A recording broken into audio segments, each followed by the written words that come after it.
There are three ways that the deformation is going to show itself in the rocks. It's either going to be stretching, so pulling tension on the crust, or shortening, so squeezing the crust, or maybe shear motion. And each of the let me turn my face. Well, not only my face. These box show that kind of deformation. So stretching it is going to thin the crust. Shortening it is going to thicken the crust. And then shearing, just like this looks, is going to change the shape of the crust.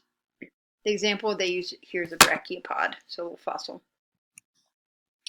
Okay, brittle versus ductile.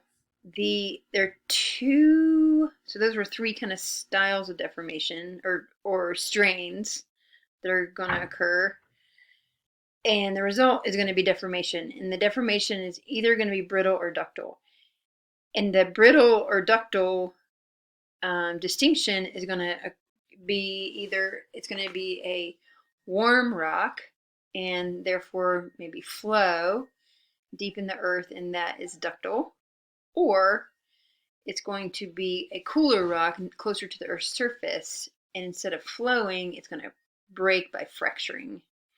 So here's a plate that's been dropped, smashed into bits.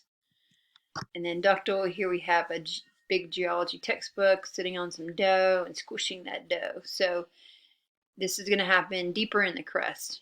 That transition between brittle and ductile deformation is between 10 and 15 kilometers in the crust. Stress and strain, I've kind of described before, mean two different things. The strain is the result of deformation, but what causes that strain is going to be here, let me turn my face back on. What causes the strain is going to be stress, and stress is the force applied across the unit area.